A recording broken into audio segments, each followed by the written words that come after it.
Well, organizations that want to do marketing used to do marketing by interrupting people. They used to do it by yelling at people who didn't want to hear from them about stuff they didn't want to hear about. And they figured if they just yelled at enough people often enough, they'd make enough money to earn it back. Small businesses wrestled with this because small businesses don't have enough money to yell at everyone. Well, the world has changed pretty dramatically. We have discovered that people don't pay attention to ads, they skip the ads, they don't respond to the ads, they don't remember the ads. But what the internet is doing is making it easier to follow people you want to follow, to connect to people you want to connect to. So the future of marketing, it turns out, is leadership. That if you do something that people want to follow, if you connect people to people they want to be connected to, they'll join a tribe, a group of people interested in accomplishing something. And if you can lead a tribe, then the marketing will take care of itself.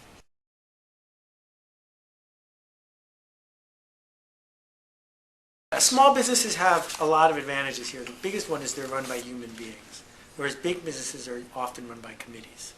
People don't want to follow a committee. They want to follow a person. And you must be genuine and authentic in order to connect these people. And you have to care, or else they're going to tell that you're not. So some big companies can certainly do it. Individuals can certainly do it. Oprah in the United States does it all the time. A company like Apple, which is the third most valuable company in America right now, just past Walmart, does it because Steve Jobs appears to be a human being, because their products appear to be designed by people for people. When you carry around your iPhone, or I don't know where mine is, or whatever, it's a symbol to the other people in the tribe. And so this process does work. It works for big companies and for small ones. The beauty for small companies is that tribes don't have to be very big to be effective. If you have 1,000 true fans, 1,000 people who will drive across the country to see you perform, 1,000 people who will tell their friends, that's enough to make an impact.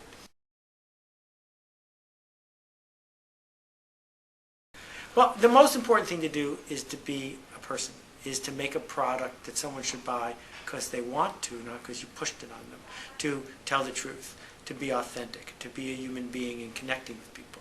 The other thing you need to do is figure out that not everyone wants to be in your tribe. And one of the most difficult things to do as a small business person is say, you're not it, you're not it, you can't do this. Because we want everyone to be our customer. But tribes, all of them, succeed because there's outsiders. You can't have insiders if you don't have outsiders.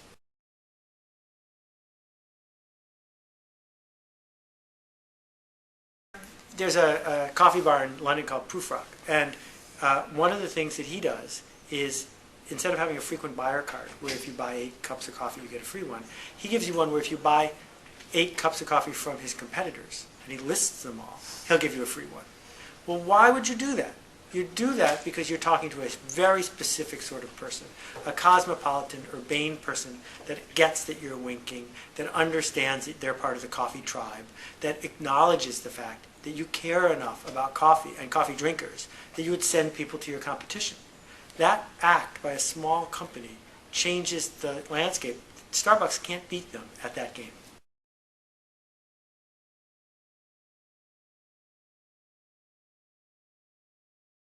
Well, there's good news and bad news. The bad news is most marketers are using social networks as a new way to spam people. They're using social networks as a new media channel to yell about what they do. That doesn't work. But on the other hand, there's a whole breed of company coming along that's realizing that if you can build a social network on Ning or some site like that, or if you can just create an email relationship with people, or that you can move people through this electronic medium so they can connect with each other, then you're halfway to building a tribe.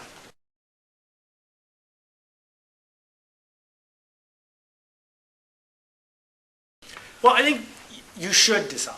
It doesn't matter necessarily how you decide, but you should decide. You should pick. You can't do all of them. The reason I'm not on Twitter is I already picked. I have a blog. I need to take care of it. I need to focus on it. I answer hundreds of emails every day. If I added Twitter to the mix, I would be bad at the other 2 things. So you need to focus. You need to say, this is the thing I'm going to do. Now, there are companies that use Twitter quite effectively. And if you can be one of them in the way you tell your story, in the kind of people you interact with, then go do that. But don't do it just because everyone else is doing it. That's a silly reason.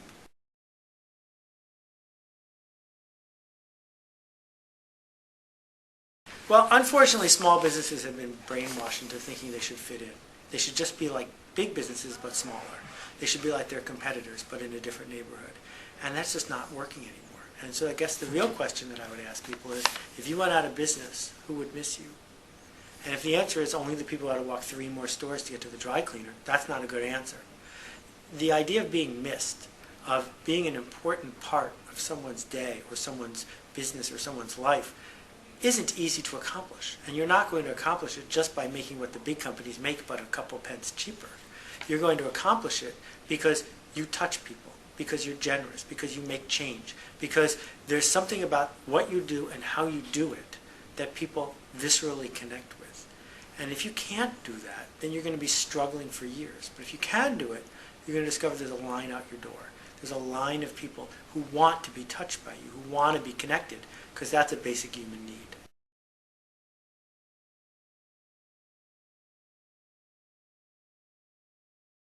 It's a great question. You start with, you don't have to be in any business if you don't want to.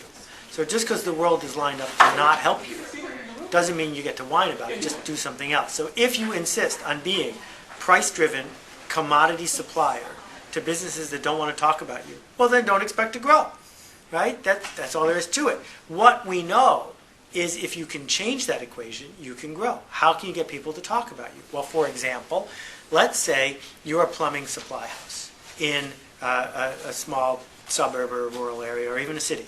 Why not invite all the plumbers, the ones who never get to talk to each other over a beer, together once a month to a party, just to talk to other plumbers? Now, you don't have to say, talk about my widgets or talk about my faucets. Just talk. Now, if all the plumbers come together once a month to meet each other and trade stories and hang out, don't you think they're going to want you to be part of that conversation? Don't you think you become irreplaceable in the extent that you are the host of all these plumbers? Instead of saying, I have the cheapest faucets, what you need to say is, I have the coolest plumbers. Come here, you get invited to meet your peers. So there's all these opportunities to unlock conversation, but no one is going to talk about your boring products for boring people. If that's what you insist on, then be prepared to be invisible.